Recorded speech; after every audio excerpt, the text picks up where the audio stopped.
Welcome to Smart Women Talk. This is your host, Katana Abbott. I'm a midlife millionaire coach and a certified financial planner, and I search the world for smart women and a few good men, including best-selling authors and thought leaders who are on that leading edge. So join us for conversations on money, business, health, and inspiration, so you can live with more purpose, passion, and prosperity. Hi, everyone. This is Katana Abbott. Welcome to Smart Women Talk. When I talk to women about their retirement, the number one concern they share with me is outliving their money or running out of money. So my goal today is to help you understand how Social Security can help you avoid that. Yes, Social Security.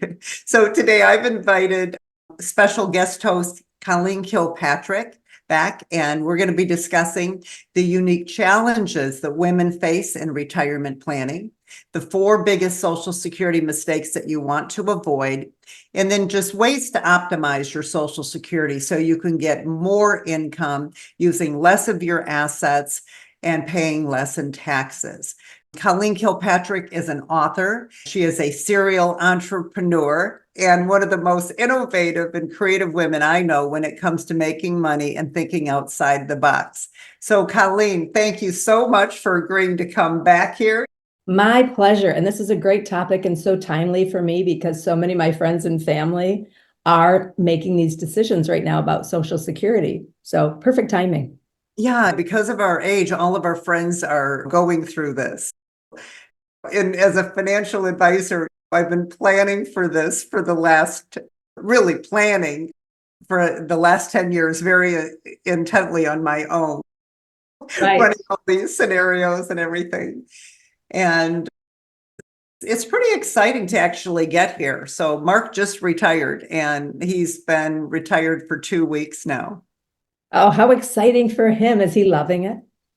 Yes, he got into the DSO when he was 18, and he was there for 42 years. And so you can just imagine that every single week he had to learn 3 new pieces and perform those in front of thousands of people. And usually one of those performances was on national TV in a way, because it's through their webinar service, going out to hundreds of thousands of people. So can you imagine the stress with that? And then now he's retired, 42 years and he's only 60. And we keep teasing him. So, hey, when do you have to go to work? When do you have to go to work? And he's like, I don't. Right. He's footloose and fancy free. And I remember him telling me he was going to sell his horn and take up the guitar, which he had been doing already. Good for him. Yeah, exciting. He shipped the horn off. He shipped it off to be sold so he wouldn't be tempted to keep playing. Good for him. So it's a really big deal to finally retire, but it's so important to do the planning around it. I mentioned that the number one concern is running out of money. Absolutely. Or outliving our assets, right? Absolutely. Yep. And I know it's a concern for me, even though I've run all the numbers and I see we have plenty, but you just never know. So is there anything that you can share that concerns you? I think that is spot on. It's you don't want to run out of money. You want to be healthy, obviously, to the bitter end as long as you can be. But yeah, the idea of running out of money and still being here. And I know a couple elderly women who are older than me. That is a huge fear of theirs right now. In fact, one just did run out of money, although I know she's getting Social Security, but her kids have had to kick in so that she can continue to live independently in the condo that she's in. I know another woman who's very careful about every penny she spends, even though she has millions. She has millions of dollars. But because she has never done the planning or actually seen the possibilities for her in the future, she is so afraid of spending any bit of money. I see that in these women who have come before me, and I think, what about me? Am I going to be okay with what I have? Absolutely. Now, we've done your planning and we know that you're going to be okay. Mm-hmm. Yes. But we still have that feeling inside of us. I think all women, I do the thing with money personalities, and I believe you are security and I'm recognition. Yeah. But no matter what, because the security, and that's what my husband is, no matter how much you have, you never think it's going to be enough because you think it may disappear. Yep. Or it may run out, or something may happen. You're going to need it, and it's going to be more than you have set aside, or whatever. Your mind goes to all those places. Yeah. And mine is that I'm going to screw up and make a mistake. Oh, yeah. With like the economy, I'm not getting, it's like I'm this great Houdini who knows what the future holds. And I have to quit trying to control everything. Just, we have to put that plan in place, and then we have to trust and be ready to pivot. Right. Absolutely. We have to enjoy the moment too, but you have to do the planning in advance. Yeah, and so wonderful that you are doing that for people. Can you share a little bit about the history of Social Security? I'm not aware of it. I think it started during the Depression, but what is the history? Why did it come on the plan, and what is it for? In 1935, President Roosevelt created Social Security. And back then it was called the Old Age Survivor and Disability Program. Hmm. And it was created to keep the sick and the elderly out of poverty. And today it's the primary income source for 76 million baby boomers. So what it started out as and what it is today is totally different. And it's not an entitlement. It is something that we pay into. I hate that when I hear people call it an entitlement. It is a retirement plan that we are paying into. But what it started out as is totally different. So let me give you an example. Back in 1935, the full retirement age, the age when you can collect your full benefit, was age 65. The life expectancy for men was 59. Wow. The expectancy for women was 64. And women probably didn't even work. Most women didn't work back then in the 1935. So men were supposed to collect the Social Security after they were dead because life expectancy was 59. So most people didn't even get to that age, if you think about it. Mm-hmm. But Wow. today, the full retirement age for Social Security is only 66 or 67. It's only gone up a little bit, but the life expectancy for men is 81, and for women, it's 85. So it's Wow. completely flipped. You could collect for 20 years on average. If you Which wait till 66, 67 to claim, 15, 20 years you could be collecting compared to the way it was designed. Which is the reason that they talk about Social Security being in such a challenging situation right now and running out potentially, right? Because we don't have enough children being born to keep paying into the system. When people complain, there should be nothing wrong with them raising the full retirement age to age 70. Maybe they raise the early benefit time as well, and maybe have something special for disability. I talk to all the young people, and I say young, the Gen Xers, the people that are in their 40s and 50s, that they're probably going to have a full retirement age of 70. And I just tell them, plan to collect it at 70, because they're probably going to extend that. And they'll do something with how they tax benefits or collect payroll taxes on the wealthy. Mm-hmm. I'm I know sure that, that'll be part of it. yeah. I know that you have mentioned that women face really unique challenges when it comes to Social Security. Why is that? The biggest thing is just it's a gender issue, and it's about the pay gap. Men make more than women, even for the same work.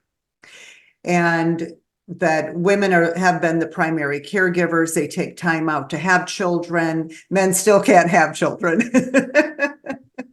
Although a lot of men are flipping roles, which is cool. But women take time out to have children, to raise children, but they also end up taking care of spouses, parents, uncles, aunts, grandchildren even. So they tend to be out of the workforce more. And when you're out of the workforce, you lose contributions to your 401k and your IRA, to your income. if you take time off and then try to come back, it's hard to be where you should have been if you had stayed. Right. And we live longer. A woman will end up living on average, I believe the number is 15 years after the male dies in a lot of cases. So I remember I retired at 48. I've talked about this before because my stepfather had lung cancer. My mother had dementia. I needed a double knee replacement. And so I was able to sell my practice to my partner. And then I took time to take care of my family and to start the nonprofit.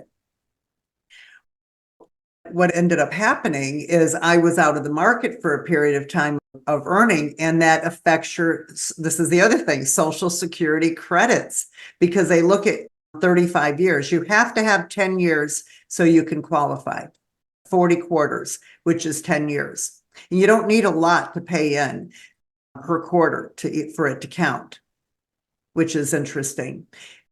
But they look at your overall 35 years of earnings. After my parents passed away, and then I started working again. So I've been building those back up myself. But I was shocked when I opened up my account. People can go to ssa.gov and open up an account to see where you stand with Social Security. I highly recommend open an account, see what your full retirement benefit is, see what your early benefit is, which would be age 62. Also see what waiting till age 70 and deferring is going to be for yourself. But look at your work history and just make sure that they're not missing anything. That's really important. Colleen, I wanted to mention this study. It's the Merrill Lynch Age Wave study, and we've had Maddie Dykewald from Age Wave on many times. In fact, we had a show where we talked about this, but their article actually was a study called Caregiving in the Age of Longevity. They said women lose an average of $324,000 in wages and benefits when they leave work to care for family. That's significant. Significant. Wow. And a lot of women, they don't go back. Yeah. Because they've been out so long, their skills suffer. Yeah, absolutely. Going back can be difficult.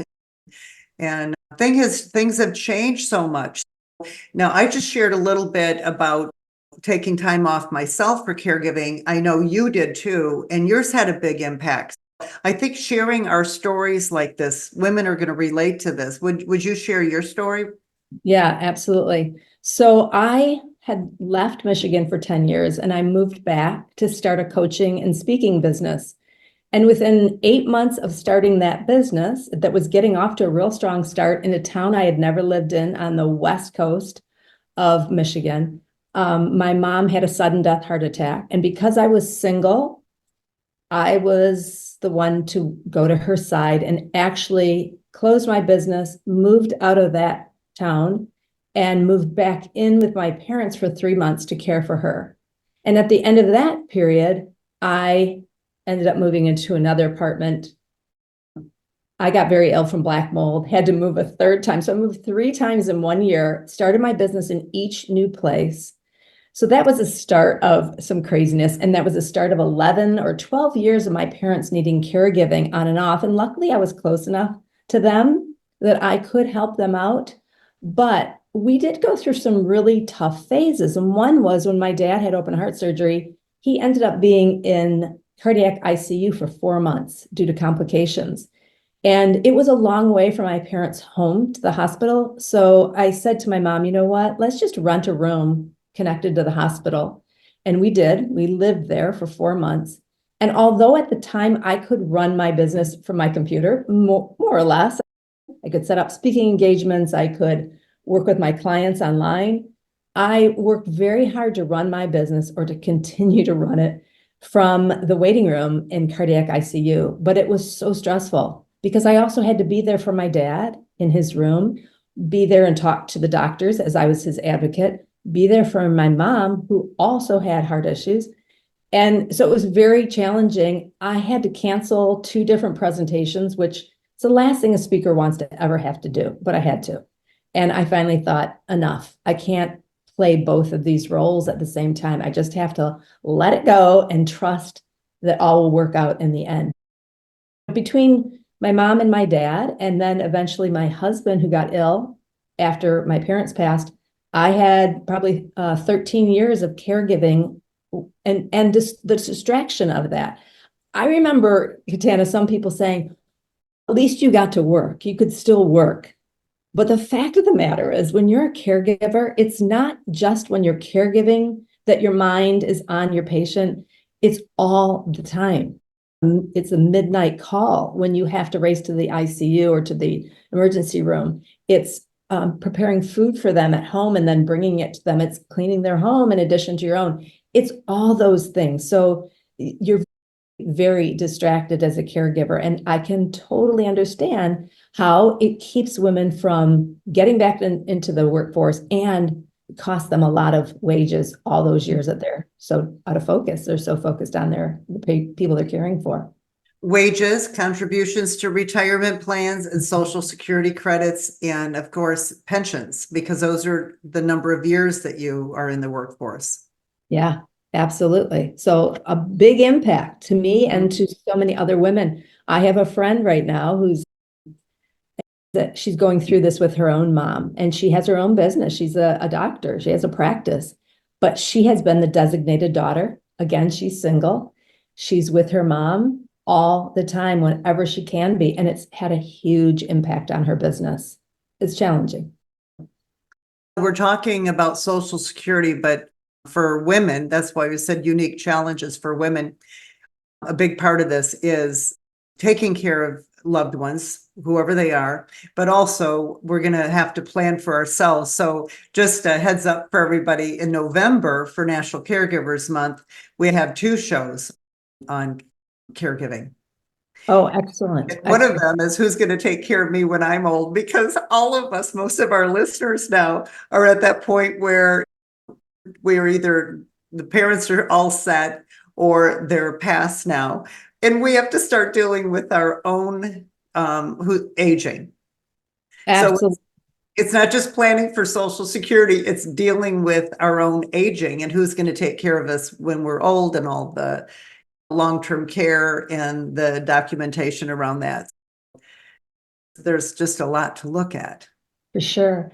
I remember when you and I were working on my plan, you let me know about the 4 biggest mistakes that we can make when it comes to Social Security and the best way to avoid them.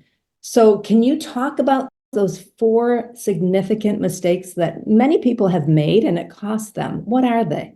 Yeah, and in fact, these are so important, and there's so many rules and regulations about Social Security. And if you've tried calling them, they're not allowed. They are prohibited from giving you advice. That's why I became a certified Social Security claiming specialist. Even though I'm a CFP, a certified financial planner, I got certified in specifically Social Security. Excellent. And that makes you so valuable. And I've been in on your talks.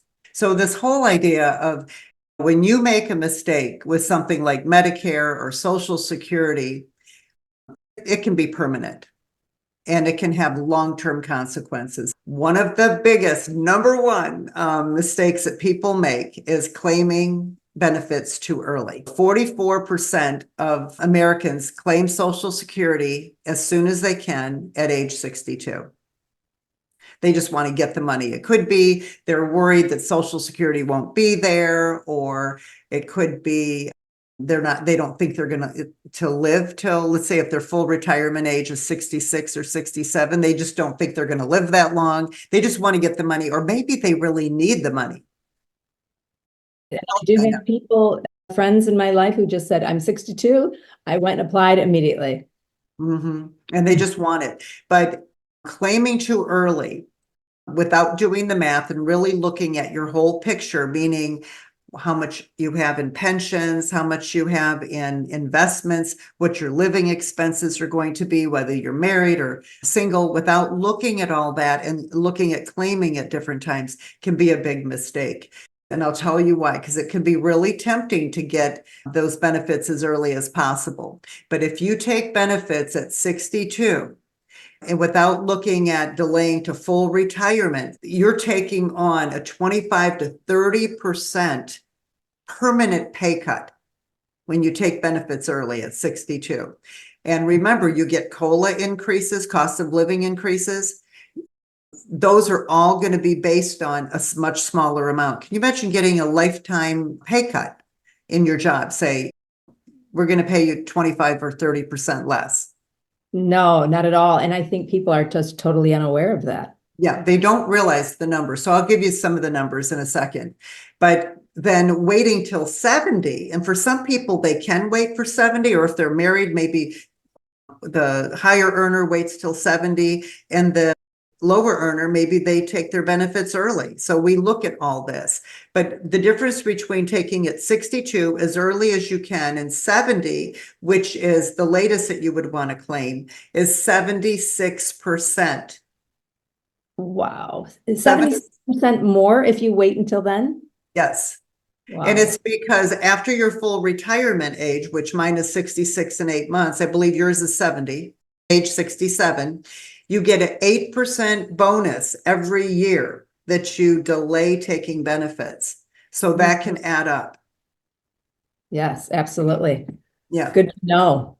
So let's just do math real quick, and I'll just give an example. So if your benefit was $1,500 taking early, then at age 66, it could be $2,000, but waiting till age 70, $2,640. Yeah, significant. So quite a bit. That 76% is from $1,500 a month to $2,640 a month. That's amazing. That's a huge difference. And if you're a couple, hypothetically, and you look at both of you delaying, and I have a lot of couples that end up doing this because they want to keep working and they don't need the money because they're still working. But that could be, in this case, if it was two people, that if they went early, they'd be getting $3,000 combined. But if they waited till age 70, they would get an extra $27,000 a year for life, and that would be inflating. The other benefit, and we'll talk about this more, is when you're married, you get two benefits. And when someone passes, the survivor gets the higher of the two benefits.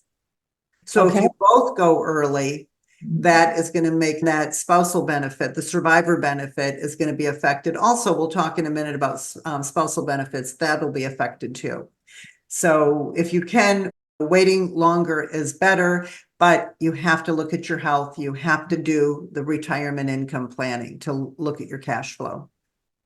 And Katana, I know we're going to talk about this in a minute, but how would most people know when they should take it? So like I mentioned, there are people I know who just said, hey, I'm 62, I'm going to go take it, with no awareness of the costs of that or the repercussions. How would they know? Does anybody tell them down at the Social Security office?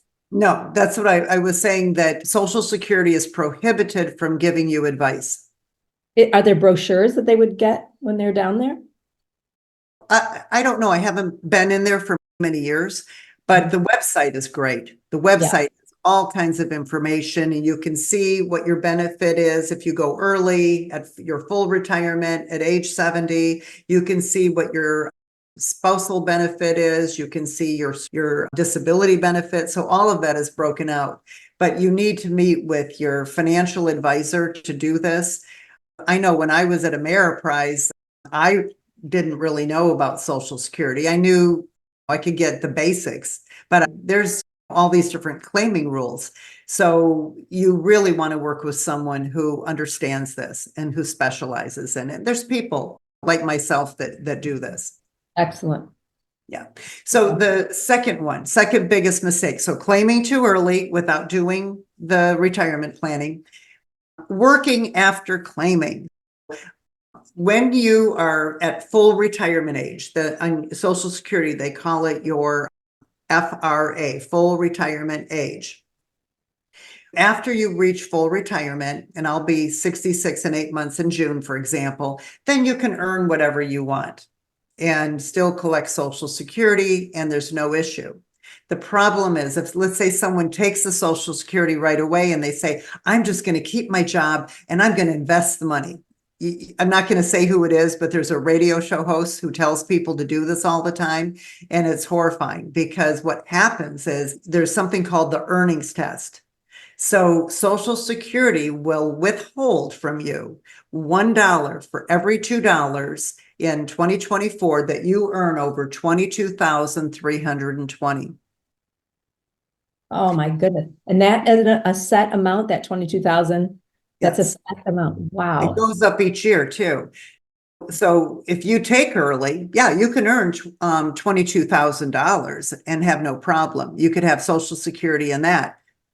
But when you go over, let's say you earn 40,000 over that amount, then what happens is Social Security, when your next check is coming in January, they're going to withhold your Social Security checks till they get the half of the 40,000. They're going to get $20,000 back. So if your benefit's 20,000, you won't get a benefit. Oh my If you earn goodness. 10,000 over, they're going to withhold let's say 5,000. So if your benefit is 1,000 a month, you have to wait 5 months before your Social Security checks begin again. So this is why my neighbor, who was late 60s, retirement age, I used to hire him to do things around my house. And I would pay him and he'd say, oh, you don't need to pay me that much because half of it's just going to go to Social Security. Don't worry about it. Like he would try to keep his income lower for that purpose. Isn't that crazy? So this is the thing. If the year you hit your full retirement, you can earn $57,000, not the 22,300. Again, I'm just rounding some of these numbers off right now, but you can earn around 57,000. So you can earn more during that year that you go into full retirement. And they break it up into a monthly amount. So you need to know these rules. You just need to sit down with someone and do the math and see what makes the most sense. Because I love it when women work in retirement. And sometimes they need to get that benefit coming in because they're having health issues. And they can maybe work part-time and earn, let's say, 22,000, but they have to have their pension starting early and Social Security starting early. Or maybe they're eligible for a widow's benefit. What I found, Colleen, is everybody's situation is so unique, every single one. Absolutely. And there's a lot of moving parts to all of this. Yep. So you know what number 3 is? Yes, it is about spousal benefits, I believe. And survivor benefits. So what I want to point out here, a lot of people fail to look at this. So that there's spousal, and we're going to talk about spousal first, but there's spousal, and then there's also survivor benefits. So if you're married, you are eligible for 50% of your spouse's benefit, even if you never worked. Excellent. Okay, that's good to know. Yes, and if your Social Security benefit is less than half, you get your benefit plus the difference. You will get up to that 50%. It's going to be in 2 parts. You're going to get one check, but they calculate them separate. And then there's really important things to look at for the spousal benefit too, as far as for the higher earner, let's say, who maybe wants to go to age 70. The wife may end up wanting to take her spousal benefit earlier because she's not going to get those deferred credits, that 8% credits on her spousal benefit. So there's all these rules you have to look at, and you need to sit down with someone. So a divorced person who is married at least 10 years to their divorced spouse, and they're currently unmarried, they can be eligible for a spousal benefit. Excellent. I did know that. And I think probably a lot of people don't realize it. They think, hey, I divorced this person. But if they were married a certain amount of time and have not remarried, correct? Is that how it works? Now, Yeah. But then there's survivor benefits. And so a widow can receive 100% of her husband's, if his amount was higher than hers, she could receive, and I'm going to say in this case, since most of our listeners are women, we're going to talk about the husband and the survivor being the wife. But so in this case, the survivor is eligible for 100% of the deceased person, of the, let's say, the husband's benefit. But so would you be eligible if you were a divorced widow? So this brings up a story, Katana. My neighbor and her boyfriend were in their 60s. They were living together and had been living together for a long time. And they went through this process of trying to understand Social Security and when to claim it. And she found out that if her boyfriend died, again, they had been together for many years, but never married. If he died, his spouse would get his benefits. And that's when she decided to get married. And they got married for that reason. So she wouldn't have to worry about that. No, so she would be eligible, but the ex is also eligible. Johnny Carson had, I think, 5 wives, and they're all eligible. He's deceased. If they were widows, whether they were married, his last wife was probably married at the time, but any that were divorced, if they were married. So this is if you are a divorced spouse and you are a survivor, then if you were married for at least 10 years and you were at least age 60 and you didn't remarry before age 60. Really? So and only for a widow, and it could even be for a divorced widow, you could collect your widow's benefit and allow your benefit to grow, possibly till age 70, if it could be higher than what you're receiving as the 100% of the spousal benefit. So lots of things to look at here, Colleen. sure. And there's another one of the 4 I've heard you mention before is the impact of the longevity of just living a really long time. Yeah, and that is the other one, is forgetting about that. And I'm going to mention this because I've got these stats actually pulled up and I want to share them. Women are living longer, and so that's why this idea of really examining the spousal benefit, because when I do my seminar in the scenario of the couples retiring early versus later, taking benefits early versus later, we try to have one person get the higher benefit so the survivor can get a higher amount.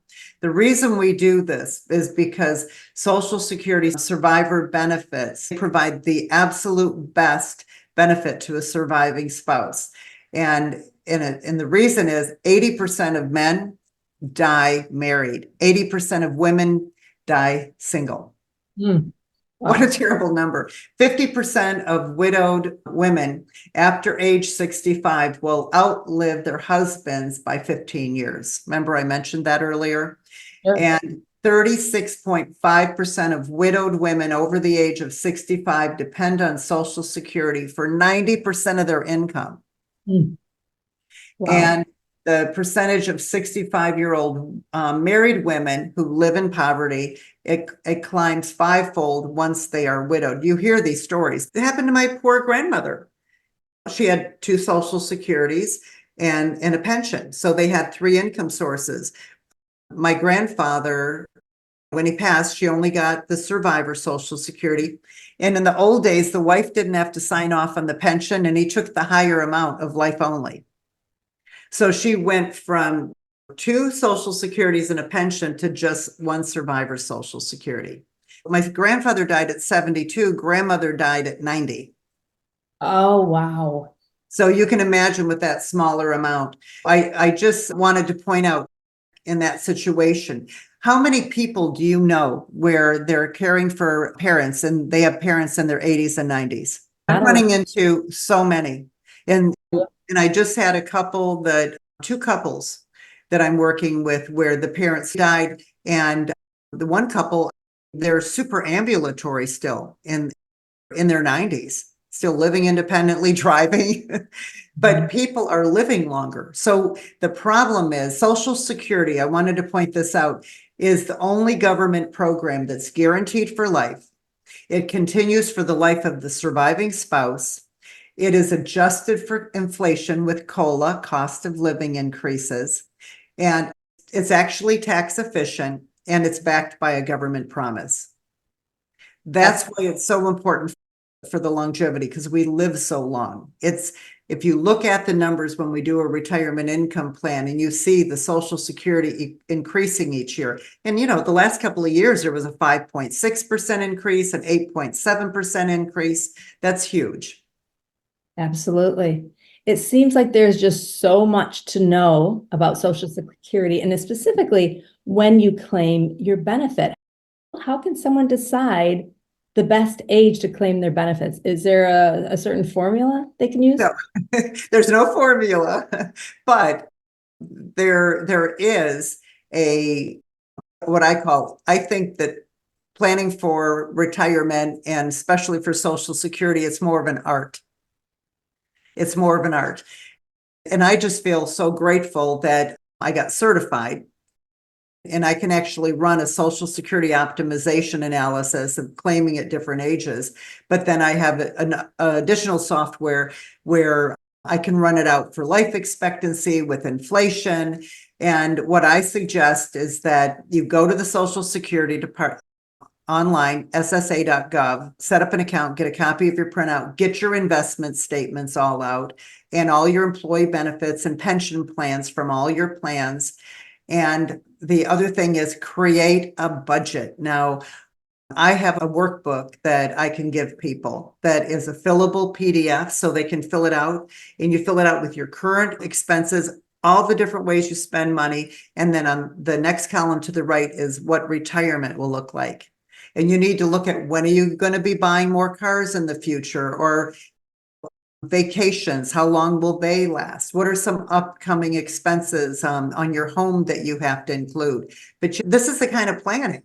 And then you look at that and then you can find out, okay, if I take it early, if I take it at full retirement, if one of us does this, if one of us does that, then you get a clear picture because you'll be able to see it will make sense because the numbers don't lie. I highly recommend doing some planning with someone who can do that for you. And for those who are interested, they can go deeper by coming to the workshop that we're going to do. Excellent. Yep. Gets a lot of information in that workshop. There's one other thing that I see a lot coming across my desk, and that is brochures about specifically tax and Social Security and retirement taxes. Is there something specific about taxing Social Security that you can share with us? I know people are upset that Social Security is taxed, but for most people who have just Social Security, there's no tax because they're under the income limit. And then when people look at the chart and see, oh, if I make over this amount or over that amount, depending on if they're married or single, they see a 50% tax and an 85% tax. Social Security is not a flat tax. So that is not true. Those are part of a formula. It's called provisional income formula. And I do this in the workshop. I show you how to do this. But we only count half of Social Security, and then we count 100% of your income from your IRA distributions, from pensions and other sources, interest and dividends. So 100% of that income is counted. Only 50% is Social Security. So here's the secret. The bigger the Social Security benefit, for example, if you delay taking benefits, your Social Security will be bigger. So you pull out a smaller amount from your investments to give you the income you need. That reduces your taxes. If I show you how to do this, I will walk you through how to create the most guaranteed lifetime income using the least amount of assets from your retirement plan and paying the least amount of taxes. Oh, excellent. Sounds like such a valuable resource. Yes. Yeah. And I love doing it. It's a lot of information, but I keep it moving and then people can ask questions. Excellent. When you tell us that Social Security isn't really forthcoming with a lot of information other than on the website, a presentation like this by an expert like you is invaluable to people my age who are getting ready to figure out when to claim Social Security. And we want to thank everyone for joining Colleen and me today to learn about women and Social Security. And for those who want to join our program, you can go to Join Smart Women. And I just want to thank everyone for being here. Thank Colleen. And until our next show, go out and live with more purpose, passion, and prosperity. Smart Women Talk is brought to you by Smart Women's Empowerment, a 501c3 nonprofit project of United Charitable. Music by Bill Lucas from his album When It Rains. Available on Apple Music and Spotify. Catch us wherever you listen to your favorite podcast, and be sure to join our free community at joinsmartwomen.com to access all our free Smart Women resources.